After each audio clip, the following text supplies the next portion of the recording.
안녕하세요. 오늘도 방문해 주셔서 진심으로 고맙습니다. 구독과 좋아요 감사드리며 이번 회차 이야기 시작하겠습니다. 맹공이는 아가인 구름이를 유모차에 태우고 마트에 갔다. 그녀는 장을 보면서도 늘 아이를 살폈지만 시식 코너에 잠시 한눈을 판 사이 누군가가 유모차를 밀고 사라졌다. 이를 몰랐던 맹공이 갑자기 사라진 구름이를 설마하는 마음으로 이리저리 찾았지만 불길한 예감이 들 만큼 구름이가 보이지 않았다. 오늘은 황익선 회장과 강진아의 이어지는 단수와 공이 탄압 이야기, 그리고 사라진 구름이를 뒤늦게 알게 되어 온 가족이 찾아 나서며 특히 맹경태가 자신의 과거 오점을 청산하고 사랑하는 딸과 손주를 구하게 되는 이야기가 펼쳐집니다. 구름아, 구름아. 처음엔 민폐될까 작게 불러 부르며 찾다가 이내 당황스러움과 애타는 마음이 복합되어 눈물을 터뜨리며 구름아 구름아 하고 크게 소리질러 애타게 찾았다. 하지만 아무리 불러도 사람들만 쳐다볼 뿐 구름이 흔적도 보이지 않았다. 이내 공인은 직원들에게 도움을 요청하듯 절규하며 외쳐댔다. 구름이가 없어졌어요. 제 아이 구름이가 없어졌어요. 마트 안은 순식간에 소란스러워졌고 직원들이 주변을 수색하기 시작했다. 그러나 이미 김치승은 유모차를 밀며 빠르게 마트를 빠져나간 상태였다. 그의 입가에는 비열한 미소가 걸려 있었다. 이제야 제대로 협상할 카드가 생겼군. 한편 단수는 황익선의 압박에도 불구하고 진실을 밝히기 위해 힘을 모으기로 했다. 하지만 김치승이 본격적으로 움직이기 시작하면서 모든 상황이 어그러지기 시작했다. 강진아는 자신의 입지가 점점 위태로워지는 것을 직감했다. 서민기와 정주리 사이의 갈등이 심화될수록 민기의 마음이 자신에게서 떠나고 있음을 깨달았고, 이를 막기 위해 그녀는 마지막 승부수를 던지기로 했다. 황익선을 직접 찾아간 강진아는 공희를 완전히 무너뜨릴 계획을 또 다시 제안하며 속삭였다. 공희씨가 디자인을 휴출한 게 아니라면 제가 그렇게 보이도록 만들어내겠습니다. 황 회장은 왠지 강진아의 사악함에 소름까지 느껴졌지만 지금 자신도 자칫 이사회에 회부되어 경영권 초차이를 처지에 놓인 터라 어쩔 수 없이 그녀를 지지할 수밖에 없었다. 이번엔 절대 실수 없어야 한다. 안 그러면 너도 나도 다 끝나는 거야. 이 말에 강진아는 네 회장님 2번 실수 없습니다. 지켜봐주세요. 라며 결연한 의지를 엿보였다. 이후 황익선 회장은 그녀에게 막대한 자금을 지원해 실행에 옮기도록 했다. 강진아는 위조된 증거를 조작하고 심지어 공희의 디자인 파일을 해킹해 원본을 조작하려 했다. 이를 위해 회사 내부의 한 직원을 매수하는 데 성공했다. 한편 황익선은 단수에게 마지막 경고를 보냈다. 내가 지금이라도 공희를 포기하면 모든 걸 원래대로 돌려놓겠다. 하지만 단수는 단호하게 거부했다. 난 할머니의 뜻대로 살지 않을 거야. 황익선은 분노하며 단수를 회사에서 완전히 쫓아낼 계략을 실행에 옮겼다. 단수의 경영 자료를 조작해 횡령 혐의를 씌우려 했고, 내부 감사팀을 동원해 단수가 회사 기밀을 유출한 것처럼 꾸미려 했다. 곧 이어 황익선이 주도한 이사회에서 단수의 임원직 해임을 결정하는 회의가 열렸다. 강진아는 이 자리에서 공희의 표절 혐의를 증명하려고 했지만 단수는 강진아가 조작한 증거를 이미 확보하고 있었다. 단수는 이사회 앞에서 결정적인 증거를 공개했다. 강진아 씨가 디자인을 도용한 증거입니다. 준비된 영상 자료에는 강진아가 공희의 디자인 파일을 해킹하는 장면이 담겨 있었다. 이사회는 충격에 빠졌고 황익선조차 예상치 못한 상황에 당황했다. 격분한 황익선은 강진아를 회장실로 불러 소리치며 격하게 분노했다. 대체 내가 잘하는 일이 뭐냐? 한 번도 아니고 2번씩이나. 앞으로 어떻게 대처하려고 그래? 이 말에 강진아는 황 회장을 노려보며 왜 저한테만 뭐라 하세요? 회장님은 책임 없으세요? 다 제 잘못입니까? 라고 함께 쏘아붙였다. 황 회장은 뒷목을 잡으며 뭐 이런 게 다 있어. 나가. 라고 소리쳤고 강진아는 씩씩대며 회장실을 나가버렸다. 그러면서 한편으로는 자신이 빠져나갈 궁리를 했다.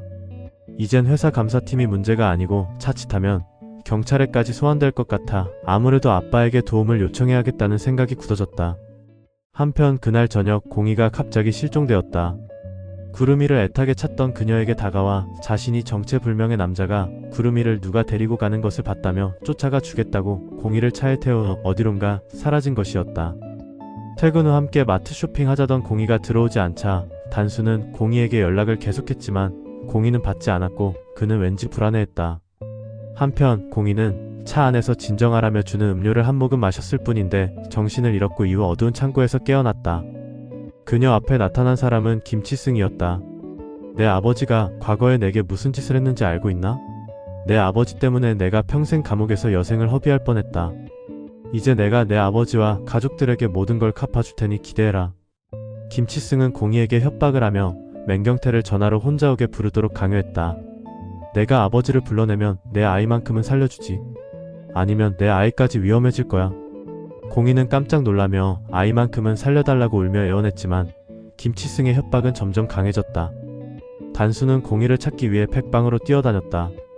그러다 마트에서 구름이가 사라졌고 이후 공희가 찾으러 나갔다는 상황을 들었다. 단수는 급히 마트 CCTV를 확인했고 구름이가 탄 유모차를 김치승으로 의심되는 놈이 끌고 나갔고 이후 마트 주차장에서 공희가 웬 낯선 차에 타는 걸 확인했다. 이후 바로 경찰에 신고하고 맹경태에게 전화해 이 모든 상황을 급히 전달했다. 그러던 중 공희에게 전화가 왔다. 단수야. 살려줘.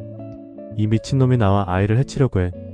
이 짧은 말을 남기고 전화가 끊겼다. 단수는 공희에게 전화를 했다. 안 받아서 애타게 계속 전화를 했다. 그러자 김치승이 직접 받았다. 맹경태에게 전화하라니까 왜 자꾸 엉뚱한 놈이 전화질이야? 라며 단수에게 호통치듯 소리 지르는 김치승에게 단수가 급히 대답을 한다. 잠시만. 내가 갈게. 가서 나를 공희와 아이 대신 가두면 되잖아. 그 사이에 공희 아버지가 오실 거다. 그러자 김치승은 지금 장난해? 내가 왜 너를 잡아?